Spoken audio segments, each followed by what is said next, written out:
कृष्ण चरण कमलेभ्यो नमः। श्रीमद्भागवतम दशम स्कंध 53वां अध्याय रुक्मणी हरण। जय राधा राधा जय राधा जय श्री राधा। जय कृष्ण कृष्ण जय कृष्ण जय श्री कृष्ण। जय कृष्ण जय श्री कृष्ण।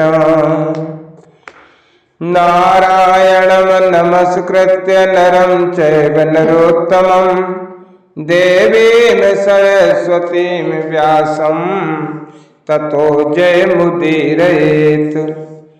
श्रीशुक उवाच वैदर्भ्यासतु सन्देशं निशम्ययदुनन्दनः प्रगृह्य पाणिना पाणिं प्रहसन्निदमब्रवीत्। श्री सुखदेव जी महाराज कहते हैं, हे परीक्षित, भगवान श्री कृष्ण ने विदर्भ राजकुमारी रुक्मणी जी का यह संदेश सुनकर अपने हाथ से ब्राह्मण देवता का हाथ पकड़ लिया और हंसते हुए यूं बोले,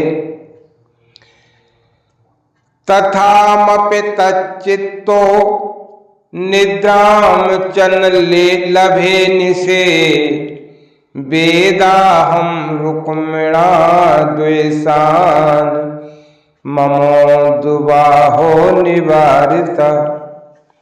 भगवान श्री कृष्ण ने कहा, है ब्राह्मण देवता, जैसे विदर्भ राजकुमारी मुझे चाहती हैं वैसे ही मैं भी उन्हें चाहता हूं। मेरा चित्त उन्हीं में लगा रहता है। कहाँ तक कहूं, मुझे रात के समय नींद तक नहीं आती।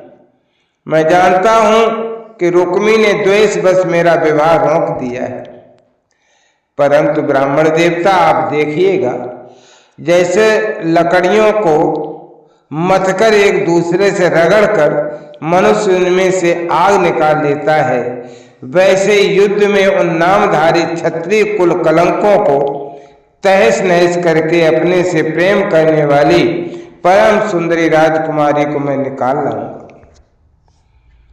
श्री सुखदेव जी कहते हैं, राजन, मधुसूदन श्री कृष्ण ने यह जान करके रुक्मणी के विवाह की लग्न परसों रात्रि में ही है, सारथी को आज्ञा दी कि दारुक तनिक भी विलंब न करके रथ जोत लाओ। दारुक भगवान के रथ में सैब, सुग्रीव, मेघ पुष्प और बलाह नाम के 4 घोड़े जोत कर उसे ले आया और हाथ जोड़कर भगवान के सामने खड़ा हो गया। सूर्य नंदन श्री कृष्ण ब्राह्मण देवता को पहले रथ पर चढ़ाकर फिर आप भी सवार हुए और उन शीघ्रगामी घोड़ों के द्वारा एक ही रात में अनार्थ देश में से विदर्भ देश में जा पहुंचे। राजा सा कुंडिनपति पुत्र स्नेह वशम गतः शिशुपालाय स्वाम कन्याम दासयन कर्मांड कारयत। कुंडन नरेश महाराज भीष्मक अपने बड़े लड़के रुक्मी के स्नेह बस अपनी कन्या शिशुपाल को देने के लिए विवाह उत्सव की तैयारी करा रहे थे। नगर के राजपथ, चौराहे तथा गली कूचे झाड़ बुहार दिए गए थे, उन पर छिड़काव किया जा चुका था। चित्र विचित्र रंग बिरंगी छोटी बड़ी झंडियां और पताकाएं लगा दी गई थीं, तोरण बांध दिए गए थे। वहां के स्त्री पुरुष पुष्पमाला, हार, इत्र, फुले, चंदन, गहने और निर्मल वस्त्रों से सजे हुए थे। वहां के सुंदर सुंदर घरों से अगर के धूप की सुगंध फैल रही थी। परीक्षित, राजा भीष्मक ने पितर और देवताओं का विधि पूर्वक पूजन करके ब्राह्मणों को भोजन कराया और नियमानुसार स्वस्थ वाचन भी कराया। सुशोभित दांतों वाली परम सुंदरी राजकुमारी रुक्मणी को स्नान कराया गया। उनके हाथों में मंगल सूत्र कंकड़ पहनाए गए, कोहबर बनाया गया, 2 नए नए वस्त्र उन्हें पहनाए गए और वे उत्तम उत्तम आभूषणों से विभूषित की गई।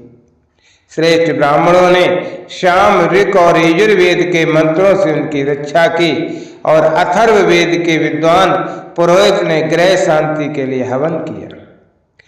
राजा भीष्म कुल परंपरा और शास्त्रीय विधियों के बड़े जानकार थे। उन्होंने सोना, चांदी, वस्त्र, गुड़ मिले हुए तिल और गौएं ब्राह्मणों को दान दी। इसी प्रकार चेद नरेश राजा दमघोष ने वे अपने पुत्र शिशुपाल के लिए मंत्रज्ञ ब्राह्मणों से अपने पुत्र के विवाह संबंधी मंगल कृत्य कराए। इसके बाद वे मद चुआते हुए हाथियों, सेनाओं, सोने की मालाओं से सजाए हुए रथों, पैदलों तथा घुड़सवारों की चतुरंगनी सेना साथ लेकर कुंडनपुर जा पहुंचे। विदर्भराज भीष्मक ने आगे आकर उनका स्वागत सत्कार किया और प्रथा के अनुसार अर्चन पूजन भी किया। इसके बाद उन लोगों को पहले से ही निश्चित किए हुए जनवासों में आनंद पूर्वक ठहरा दिया गया। तत्र साल्वो जरासंधो दंतवक्त्रो विदुरथा आजगमुश्चैद्य पक्षिया पौंड्रकाद्या सहस्रशः। उस बारात में साल्व, जरासंध, दंतवक्र, विदुरथ और पौंड्रक आज शिशुपाल के 600 मित्र नरपति आए। वे सब राजा श्री कृष्ण और बलराम जी के विरोधी थे और राजकुमारी रुक्मणी शिशुपाल को ही मिले इस विचार से आई थी। उन्होंने अपने अपने मन में यह पहले से ही निश्चय कर रखा था कि यदि श्री कृष्ण बलराम आदि यदुवंशियों का साथ आकर कन्या को हरने की चेष्टा करेगा तो हम सब मिलकर उससे लड़ेंगे। यही कारण था कि उन राजाओं ने अपनी अपनी पूरी सेना और रथ, घोड़े, हाथी आदि भी अपने साथ ले लिए थे। श्रुत्वैतद भगवान राम विपक्षी नृपोद्दमं कृष्णं चैकं गतं हर्तुं कन्यां कलय संकितः। विपक्षी राजाओं की इस तैयारी का पता भगवान बलराम को भी लग गया और जब उन्होंने ये सुना कि भैया श्री कृष्ण अकेले ही राजकुमारी का हरण करने के लिए चले गए हैं, तब उन्हें वहां लड़ाई झगड़े की बड़ी आशंका हुई। यद्यपि श्री कृष्ण का बल विक्रम जानते थे, फिर भी भ्रातृ स्नेह से उनका हृदय भर आया और वे तुरंत ही हाथी, घोड़े, रथ और पैदलों की एक बड़ी भारी चतुरंगनी सेना साथ लेकर कुंडनपुर के लिए चल पड़े। इधर परम सुंदरी रुक्मणी जी भगवान श्री कृष्ण के शुभागमन की प्रतीक्षा कर रही थीं। उन्होंने देखा श्री कृष्ण की तो कौन कहे, अभी ब्राह्मण देवता भी नहीं लौटे।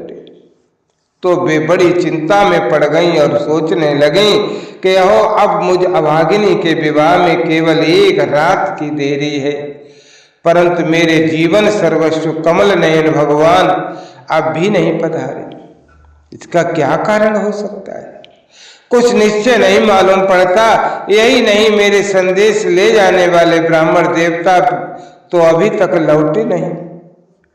इसमें संदेह नहीं कि भगवान श्री कृष्ण का स्वरूप तो परम शुद्ध है और विशुद्ध पुरुष ही उनसे प्रेम कर सकते हैं। उन्होंने मुझ में कुछ न कुछ बुराई देखी होगी, तभी तो मेरे हाथ पकड़ने के लिए, मुझे स्वीकार करने के लिए उद्यत होकर वे यहाँ नहीं पधार रहे हैं। दुर्भगाया न मे धाता नानुकूलो महेश्वरा देवी वा विमुखा गौरी रुद्राणी गिरिजा सती। ठीक है, मेरे भाग्य ही मंद है, विधाता और भगवान शंकर भी मेरे अनुकूल नहीं जान पड़ते। यह भी संभव है कि रुद्र पत्नी गिरिराज कुमारी सती पार्वती जी मुझसे अप्रसन्न हो। एवं चिंतयति बाला गोविंद हृत मानसा नियमीलयत कालज्या नेत्रे चाश्रु कलाकुले। परीक्षित, रुक्मणी जी इसी उधेड़ बुन में पड़ी थी। उनका संपूर्ण मन और उनके सारे मनोभाव भक्त मन चोर भगवान ने चुरा लिए थे। उन्होंने उन्हीं को सोचते सोचते अभी समय है ऐसा समझकर अपने आंसू भरे नेत्र बंद कर लिए। परीक्षित, इस प्रकार रुक्मिणी जी भगवान श्री कृष्ण के शुभागमन की प्रतीक्षा कर रही थीं। उसी समय उनकी बाईं जांघ, भुजा और नेत्र फड़कने लगे, जो प्रियतम के आगमन का प्रिय संवाद सूचित कर रहे थे। इतने में ही भगवान श्री कृष्ण के भेजे हुए वे ब्राह्मण देवता आ गए और उन्होंने अंतःपुर में राजकुमारी रुक्मिणी को इस प्रकार देखा मानो कोई ध्यान मग्न देवी बैठी। सती रुक्मिणी जी ने देखा ब्राह्मण देवता का मुख प्रफुल्लित है, उनके मन और चेहरे पर किसी प्रकार की घबराहट नहीं है। वे उन्हें देखकर लक्षणों से ही समझ गई कि भगवान श्री कृष्ण आ गए। फिर प्रसन्नता से खिलकर उन्होंने ब्राह्मण देवता से पूछा, तस्या आवेदयति प्राप्तम ससंशयदुनंदनम उक्तम च सत्य वचनमात्मोपनयनम प्रति। तब ब्राह्मण देवता ने निवेदन किया कि भगवान श्री कृष्ण यहाँ पधार गए और उनकी भूरि भूरि प्रशंसा की। यह भी बतलाया कि राजकुमारी जी आपको ले जाने की उन्होंने सत्य प्रतिज्ञा की है। भगवान के शुभागमन का समाचार सुनकर रुक्मिणी जी का हृदय आनंदातिरेक से भर गया। उन्होंने इसके बदले में ब्राह्मण के लिए भगवान के अतिरिक्त और कुछ प्रिय न देखकर उन्होंने केवल नमस्कार कर लिया, अर्थात जगत की समग्र लक्ष्मी ब्राह्मण देवता को सौंप दी। राजा भीष्मक ने सुना कि भगवान श्री कृष्ण और बलराम जी मेरी कन्या का विवाह देखने के लिए उत्सुकता बस यहाँ पधारे हैं। तब तुरई भेरी आदि बाजे बजवाते हुए पूजा की सामग्री लेकर उन्होंने उनकी अगवानी की और मधुपर्क, निर्मल वस्त्र और उत्तम उत्तम भेंट देकर विधि पूर्वक उनकी पूजा की। भीष्मक जी बड़े बुद्धिमान थे, भगवान के प्रति उनकी बड़ी भक्ति भी थी। उन्होंने भगवान को सेना और साथियों के सहित समस्त सामग्रियों से युक्त निवास स्थान में ठहराया और उनका यथावत आतिथ्य सत्कार भी किया। विदर्भराज भीष्मक जी के यहाँ निमंत्रण में जितने राजा आए थे, उन्होंने उनके पराक्रम, अवस्था, बल और धन के अनुसार सारी इच्छित वस्तुओं देकर सबका खूब सत्कार किया। विदर्भ देश के नागरिकों ने जब सुना कि भगवान श्री कृष्ण यहाँ पधारे हैं, तब वे लोग भगवान के निवास स्थान पर आए और अपने नयनों की अंजलि में भर भर कर उनके वदनार बिंद का मधुर मकरंद रसपान करने लगे। वे आपस में इस प्रकार बातचीत करते थे कि रुक्मिणी इन्हीं की अर्धांगिनी बनने योग्य हैं और ये परम पवित्र मूर्ति श्याम सुंदर रुक्मिणी के ही योग्य पति, दूसरी कोई इनकी पत्नी होने के योग्य नहीं है।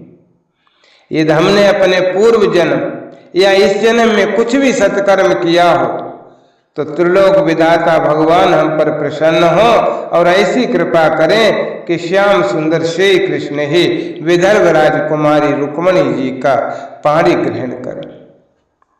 परीक्षित, जिस समय प्रेम परवश होकर पूर्वासी लोग परस्पर इस प्रकार बातचीत कर रहे थे, उसी समय रुक्मिणी जी अंतःपुर से निकलकर देवी जी के मंदिर के लिए चली। बहुत से सैनिक उनकी रक्षा में नियुक्त किए गए थे।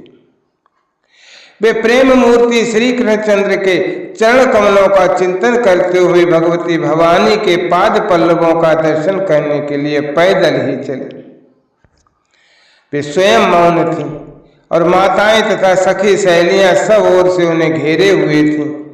सूरवीर राज सैनिक हाथों में अस्त्र शस्त्र उठाए कवच पहने उनकी रक्षा कर रहे थे।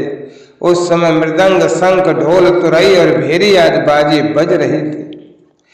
बहुत सी ब्राह्मण पत्नियां पुष्पमाला, चंदन आदि सुगंध द्रव्य और गहने कपड़ों से सज धज कर साथ साथ चल रही थीं और अनेकों प्रकार के उपहार तथा पूजन आदि की सामग्री लेकर सहस्रों श्रेष्ठ वारांगनाएं भी साथ थीं।